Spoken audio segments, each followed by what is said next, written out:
अस्सलामुअलैकुम। उम्मीद करता हूँ आप सब खैरियत से होंगे। मैसी टीवी के ऊपर एक लेटेस्ट वीडियो अपलोड हुई जिसके अंदर उन्होंने मुफ्ती तारिक मसूद हफ़िज़हुल्लाह तआला का एक बयान चलाया जिसमें वो उस्ताद मोहतरम इंजीनियर मोहम्मद अली मिर्ज़ा हफ़िज़हुल्लाह तआला से रजू की डिमांड कर रहे हैं कि इंजीनियर साहब रजू का ऐलान करते हैं, आप इस मसले में जाओ गलत साबित हो चुके हैं।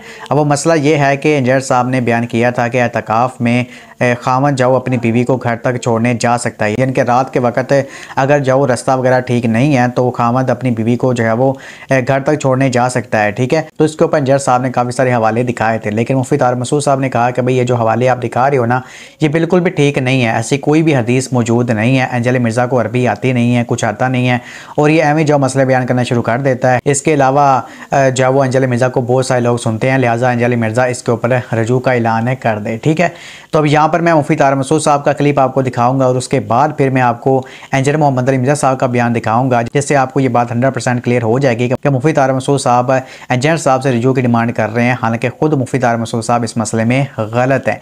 ठीक है, उन्होंने बिना तहकीक किए इंजीनियर मोहम्मद अली मिर्ज़ा साहब के खिलाफ ये बयान रिकॉर्ड करवा दिया और उन अहादीस को मुफ्ती साहब ने बिल्कुल भी चेक नहीं किया जो कि इंजीनियर मोहम्मद अली मिर्ज़ा साहब ने बयान की थी। ठीक है, तो ये सारा मसला इंशाअल्लाह ताला जो आपको क्लियर हो जाएगा।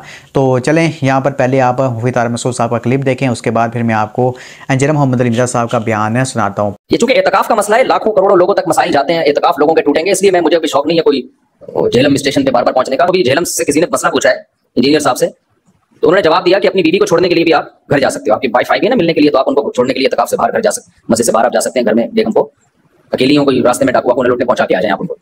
और पता नहीं हवाला दिया बुखारी का या मुस्लिम का, ऐसी कोई हदीस नहीं है। उसमें यह कि नबी सल्लल्लाहु अलैहि वसल्लम हज़रत सफिया को मस्जिद से बाहर घर छोड़ने गए थे। हदीस के अरबी अल्फाज में ऐसा कुछ भी नहीं है कि मस्जिद से बाहर निकल के घर छोड़ने गए थे। उर्दू तर्जमा मैंने नहीं देखा, वो तर्जमा मोहतरम गलत करते रहते, तो यहाँ भी अगर तर्जमा देख के वो इंजीनियर साहब ने मसला बताया तो गलत तर्जमा किया है। अरबी तो आती नहीं है तो दायरे तर्जमा पे गलती होंगे। तो इंजीनियर साहब को चाहिए कि अपना रुजू का ऐलान करें, क्योंकि बहुत से लोग आपको सुनते हैं। अब आपने मुफ्ती तारिक मसूद साहब का बयान सुन लिया है जिसके अंदर मुफ्ती तारिक मसूद साहब जो बड़े एक कॉन्फिडेंस के साथ ये बात कह रहे हैं कि भाई अंजल मिर्ज़ा को अरबी आती नहीं है, ये नहीं आता, वो नहीं आता, तो इसने मसला गलत बयान कर दिया है। हालांकि मेरे भाई बहनों, मुफ्ती तारिक मसूद साहब इस मामले में खुद जाओ गलत हैं और इंशाअल्लाह इस वीडियो के अंदर इंजीनियर साहब जो दलाल देंगे ना उससे चीज़ साबित हो जाएगी। ठीक है, तो चलें यहाँ पर आप इंजीनियर साहब का बयान सुने। तो ये मुझे आधी हदीसें याद है कि ये अभी ताज़ा रमजान में क्लिप मेरे खिलाफ निकाला कि इंजीनियर साहब रुजू करें कि इंजीनियर साहब ने इत्तिकाफ का एक मसला बयान किया है और वो कहते हैं पता नहीं बुखारी से या मुस्लिम से कोई हदीस बयान की, यानी इसको ये तौफीक नहीं है खुद पढ़ ले कि यार वो लिखा क्या हुआ है। वो उसका बयान करने का अंदाज बता रहा है कि बगैर पढ़े उसने क्लिप सुन के ना क्लिप बाजी करनी शुरू कर दी है। अच्छा, ये आपने चेक किया कि मुफ्ती तारिक मसूद साहब ने बात कही कि मैंने हदीस को चेक तो नहीं की, लेकिन वह कहीं पर भी जो ऐसे लफाज मौजूद नहीं है, यानी कि बिना तहकीक के मुफ्ती तारिक मसूद साहब ने जज साहब के खिलाफ जो बयान रिकॉर्ड करवा दिया। तो इनको इतनी जाओ तौफीक नहीं हुई कि ये उस किताब को खोल ही लें, हदीस को चेक ही कर लें कि यार जज साहब जो मसला बयान किया क्या पता ठीक ही हो, अपने जो फ़िरके की यानी कहना उसको उतार ही लें हम। लेकिन मुफ्ती तारिक मसूद साहब ने ऐसा नहीं किया, बल्कि जज साहब से रजू की डिमांड कर दी। तो वो कहते हैं कि वो नबी इस्लाम अपनी बीवी सैयदा सफिया को छोड़ने के लिए घर तक आए थे, तो इंजीनियर साहब ने कहा कि अगर रात हो और पुरअमन ना हो जगह तो कोई खामद अपनी बीवी को घर छोड़ने आ सकता है अगर उसकी बीवी उसे इत्तिकाफ में मिलने के लिए आए। पहली बात तो ये है कि तुम्हारी बीवियां कभी इत्तिकाफ में तुम्हें मिलने के लिए नहीं आती। क्या तुमने हनफी इमाम को ये बताया है कि उनकी बीवियां उन्हें इत्तिकाफ में अंदर आके मिल सकती हैं? कभी बताया? आपने सुना? हम लोग भी तो हनफी रहे हैं ना। नहीं सुना। आज मेरी वजह से आधा मसला तो तुमने मान लिया। तुम्हारे बुजुर्गान दीन ने तो नहीं बताया था कि बच्चे भी बीवी भी आके मस्जिद में मिल सकती है अपने खामद को। अच्छा, ये इंजीनियर साहब ने बिल्कुल बात ठीक कही है कि हमें जो नहीं बताया गया कि जो बीवियां हैं वो अपने खामद को मिलने आ सकती हैं जब वो एतकाफ़ के ऊपर बैठा होता है। तो ये मसला जो हमें स्टार्टिंग से नहीं बताया गया। मैं तो अपनी जो याददाश्त में कभी ऐसी बात सुनी भी नहीं है किसी मौलवी साहब से भी जहाँ पर उन्होंने मसला बयान किया हो। तो ये अली भाई ने जो बिल्कुल सवाल से बात ठीक कही है और आधा मसला इंजीनियर साहब ने कहा कि ये मान चुके हैं, ये भी बात सवाल से ठीक है। अपनी शर्मिंदगी छुपाने के लिए बकिया की आधी हदीस में मुझे कह रहे हो कि मैंने गलत बयान किया है कि नबी इस्लाम जी वो घर तक नहीं छोड़ने आए थे, मस्जिद के दरवाजे तक छोड़ने आए थे और मस्जिद के दरवाजे के सामने उनका चूंकि घर था तो वो घर तक नहीं गए, मस्जिद के दरवाजे तक। बिल्कुल झूठ बोल रहे हो। बुखारी शरीफ में कम से कम 4 जगह के ऊपर ये हदीस मौजूद है, इससे भी ज्यादा जगह पे ये हदीस मुस्लिम शरीफ में भी 2 तुर्क इसके मौजूद है। अब चूंकि इसने हदीस खुद पढ़ी नहीं है, इसने रिजल्ट निकाल दिया, इसे पता ही नहीं उसमें लिखा क्या हुआ है। बुखारी शरीफ में इंटरनेशनल नंबर के मुताबिक 2038 नंबर जो हदीस का तरीका है ना उसमें मौजूद है। आपको पूरा सिनेरियो समझ आ जाएगा कि ये मैंने बात क्यों की कि नबी इस्लाम घर तक बीवी को छोड़ने आए थे, मस्जिद के दरवाजे तक नहीं। और ये सिर्फ मेरा फाहम नहीं, इस हदीस के ऊपर इमाम अबू दाऊद ने जो बाब बांधा है ना, इमाम अबू दाऊद ने वो ये बांधा है कि एतकाफ वाले का जरूरत के तहत अपने घर में जाना, उन्होंने भी इस हदीस से ही रिजल्ट निकाला है। इमाम बुखारी ने इसके एक तरीक के ऊपर बाब बांधा के मस्जिद के दरवाजे तक जाना। वो जो तरीक था ना वो 2035 था। जो 2038 है ना, इससे 3 हदीसें बाद उसमें वाज़ेह मौजूद है कि ये सारा सिनेरियो क्या है वो आपको खुद समझ आ जाएगा। उसमें अल्फाज ये है कि नबी अलैहिस्सलाम को इंतकाफ की हालत में उनकी बीवियां मिलने के लिए आई। सुभान, 1 से ज्यादा बीवियां। अच्छा, और जब वो वापस जाने लगी तो सैयदा सफिया कहती हैं, और इस हदीस को पता कौन रवायत कर रहा है? इमाम ज़ैनुल आबिदीन ने हदीस बयान की है। माशाअल्लाह, इमाम ज़ैनुल आबिदीन अली इब्न हुसैन ने हदीस बयान की है। वैसे इमाम ज़ैनुल आबिदीन की मुलाकात सैयदा सफिया से साबित नहीं है। बीच में कोई और बंदा है, कोई सीनियर साहबी है, या तो उम्मे सलमा ने हदीस बयान की होगी इमाम ज़ैनुल आबिदीन को, या किसी और सीनियर साहबी ने। लेकिन जो कि इमाम ज़ैनुल आबिदीन बयान कर रहे हैं, इसलिए इमाम बुखारी इमाम मुस्लिम ने लिया कि ये वाकया बिल्कुल हुआ है कि सैयदा सफिया सलामुल्लाह अलैहा कहती हैं कि जब बाकी बीवियां उठ के अपने घरों को जाने लगी ना तो वो खुद जा रही थी, क्योंकि उनके घर एडजेसेंट थे मस्जिद नबी शरीफ के। मस्जिद नबी शरीफ के दरवाजे के साथ ही हुजरे थे सारे। सैयदा सफिया कहती हैं जब मैं उठकर घर जाने लगी तो नबी इस्लाम ने फरमाया कि सफिया तुम रुक जाओ, मैं तुम्हारे साथ चलता हूं। और सैयदा सफिया कहती हैं कि नबी इस्लाम मेरे साथ खड़े हुए मुझे वापस छोड़ने के लिए। अगर दरवाजे तक छोड़ना होता तो बाकियों को भी छोड़ते। उस हदीस में मौजूद है कि सैयदा सफिया के साथ क्या इशू था, उनका घर मस्जिद नबी के बाहर नहीं था। और उसमें अल्फाज है खारजा रसूलुल्लाह सल्लल्लाहु अलैहि वसल्लम वहां से खारिज हुए।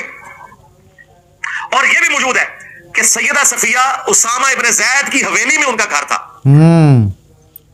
और वहां पे उस हदीस में जो मस्जिद के दरवाजे का जिक्र है, वहां पे जिक्र है कि मस्जिद का दरवाजा जिसके सामने उम्मे सलमा का घर था, यानी उम्मे सलमा जो थी वो मस्जिद नबी के दरवाजे के बाहर उनका घर था। अब इन बेचारों को पता नहीं चला, इनको ये नहीं पता चला कि वाकया हजरत सफिया का बयान हो रहा है और उम्मे सलमा और है, हजरत सफिया और है। इन्होंने दरवाजा पड़ा, 1-4 दौड़े इंजीनियर साहब रुजू रिकॉर्ड कराओ, वो तो है वो दरवाजे पे छोड़ना है सन। ओए भाई दरवाजे के साथ लिखा है उम्मे सलमा का घर था, सैयदा सफिया का तो लिखा हुआ है। और फिर इससे बड़ी बात उसमें है कि नबी इस्लाम सारी बीवियों को नहीं कह रहे कि छोड़ने जाऊंगा, उनको कहे तुम जाओ, इसको मैं खुद छोड़ूंगा, क्योंकि रात का अंधेरा था और इसका घर दूर था। फिर नबी इस्लाम जब छोड़ने गए तो उसमें अल्फाज है कि रास्ते में जब मस्जिद नबी के उस दरवाजे पर पहुंचे वो उस वाकये को बता रही है कि वाकया कहां हुआ। उसके बाद ये नहीं कि नबी इस्लाम ने कहा कि ठीक है सफिया तुम भी उम्मे सलमा के पास रह लो और मैं वापस जा रहा हूं। नहीं, उम्मे सलमा का घर जिस दरवाजे के पास था वहां ये वाकया हुआ कि 2 अंसारी साहबी गुजरे थे, उन्होंने नबी इस्लाम को सलाम किया और तेजी से आगे बढ़ गए। नबी इस्लाम ने उनको कहा रुको, और पास बुला के कहा कि ये मेरी बीवी सफिया है जो मुझे मिलने आई थी, मैं इसे छोड़ने के लिए जा रहा हूं। उनका या रसूलल्लाह सुभान अल्लाह, ये हो सकता है हम आपके बारे में बदगुमानी करें कि आप किसी गैर महरम औरत के साथ रात के इस अंधेरे में, ज़ाहिर है उस वक्त कोई लाइटें नहीं है मस्जिद के अंदर, बिल्कुल गुम अंधेरा है। नबी इस्लाम ने फरमाया बेशक शैतान इंसान के जिस्म में खून की तरह दौड़ता है, तो मुझे खदशा हुआ कि कहीं तुम्हें वर्गला ना दे कि तुम्हारा पैगंबर किसी नामहरम औरत के साथ है। अल्लाह देखें, ये लीडर्स का काम है कि वो अपने मानने वालों को क्लैरिफिकेशन दे। इधर हम मौलवियों से क्लैरिफिकेशन मांगते रहते हैं कि भाई साहब तनख्वाह आपकी 15,000 है, ये आपने गाड़ी कहां से निकलवा ली है? कहते हैं आपको उलमा से बात करने की तमीज नहीं है। आपको सुनाएंगे कि हज़रत उमर से मेंबर पे पूछ लिया था ये कुर्ता कहां से है। हम कहते हैं डिक्लेयर तनख्वाह 50,000, तुम लोग रोजाना का 50,000 खर्चा करते हो, तुम्हारा जो लिविंग स्टैंडर्ड है ये कहां से पूरा हो रहा है? जाहिर चंदों में से ही हो रहा है भाई, ये तो नहीं ऊपर देखे तो सोना, नीचे देखे तो सोना हो रहा है।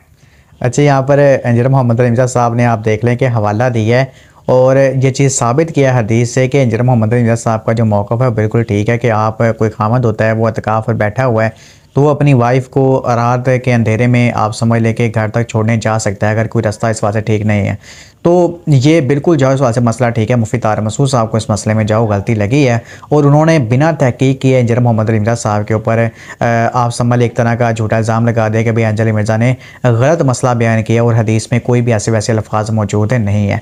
अगर मुफ्ती तारिक मसूद साहब जिनके काश मुफ्ती तारिक मसूद साहब हदीसों को पढ़ लेते और अपनी जो फ़िरके की ऐनक है उसको उतार लेते, उसके बाद जो तमाम मसाले को देखते तो फिर इनको ये मसला समझ आ जाता। लेकिन आपको पता है इन लोगों ने उसी तरीके से दीन को समझना है जिस तरीके से इनके बुज़ुर्ग जाओ समझते आ रहे हैं। यानी कि जो बरेलवी हैं वो अपने बरेली बुज़ुर्गों के मुताबिक दिन को समझते हैं, जो देवबंदी हैं वो देवबंदी बुज़ुर्गों के मुताबिक दिन को समझते हैं, जो इस तरह आप समझ के बाकी फ़िरके वाले हैं वो भी अपने बुज़ुर्गों के मुताबिक दिन को समझते हैं, ना कि कुरान और हदीस के मुताबिक। कुरान और हदीस में ये हुक्म बयान हुआ है, हदीस में ये अल्फाज वाज़ेह तौर पर मौजूद हैं, लेकिन कहते हैं कि नहीं हमने ये नहीं माननी बात है, हमने अपने जो वासे बुज़ुर्ग की माननी है कि हमारे बुज़ुर्ग ने इस बारे में क्या कहा हुआ है। ठीक है, जो मसला उन्होंने बयान कर दिया बस हमने वही मसला बयान करना है।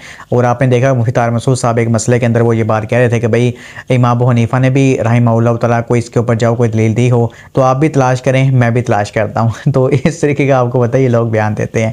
खैर ये आप देख लें कि अंजर मोहम्मद इमदाद साहब ने सारा मसला क्लियर कर दिया है और हर वासी चीज़ बता दी है कि आप जाओ इस तरह छोड़ने के लिए जाओ घर जा सकते हैं। और मुफ्ती तारिक मसूद साहब का जो इसमें मसला था और मुफ्ती तारिक मसूद साहब जो इसमें गलत साबित हुए हैं और रजू अब अंजर मोहम्मद इमदाद साहब को नहीं बल्कि मुफ्ती तारिक मसूद साहब आपको जो इस वास्ते रजू करना चाहिए। इसके अलावा अंजर साहब ने जो अगली बात कही है कि जो मौलवी हज़रात होते हैं वो उनके पास इतनी गाड़ियाँ आ जाती हैं, इतनी जायदादें उन्होंने बना लेते हैं तो तनख्वाह तो उनकी जो वो समझ के 30-40 हज़ार होती है, लेकिन इतने पैसे जाओ कहाँ से आ रहे होते हैं? तो वो ज़ाहिर सी बात चंदे से आ रहे होते हैं। और जब कोई बंदा उनसे पूछता है कि भाई ये कैसे किधर से पैसे जाओ आप ये कमा रहे हो, किधर से पैसे ला रहे हो, तो आगे से कहते हैं कि भाई आपको उलमा से बोलने की तमीज़ नहीं है। तो ये पूरा सिनेरियो था, इसने पकड़ के क्लिप बना दिया जी इंजीनियर साहब रुजू रिकॉर्ड करवाए, लोगों के इत्काफ खराब कर रहे हैं। अल्लाह के बंदो, बुखारी मुस्लिम में हदीस मौजूद है। अम्मा आयशा सलामुल्लाह अलैहा कहती है कि नबी इस्लाम इत्काफ में इंसानी हाजत के पेश नजर अपने घर भी आ जाया करते थे। कितने अनफी उलमा हैं जिन्होंने अपनी पब्लिक को यह बताया हुआ है कि मस्जिद के गंदे टॉयलेट से अपनी जान छुड़ाने के लिए एक इत्काफ करने वाला शख्स अपने घर में भी टॉयलेट के लिए जा सकता है, गुस्ल करने के लिए जा सकता है। अच्छा, ये इंजीनियर साहब की बात बिल्कुल 100% ठीक है कि मैं अपना आपको बताऊँ ना तो मैंने आज तक जाओ ये मसला नहीं सुना, तो ये मसला जाओ हमें नहीं बताया गया। तो ये भी इंसानी आदत थी कि बीवी मिलने आई और अमन का कोई खतरा है या रात गुब अंधेरा है तो नबी इस्लाम छोड़ने आए और बीवियां एक से ज्यादा आई थी, छोड़ने एक हो गए। और उसमें अल्फाज है उनका घर उसामा बिन जैद की हवेली में था, वो वहां पे नहीं था इसलिए उनको जाना पड़ा।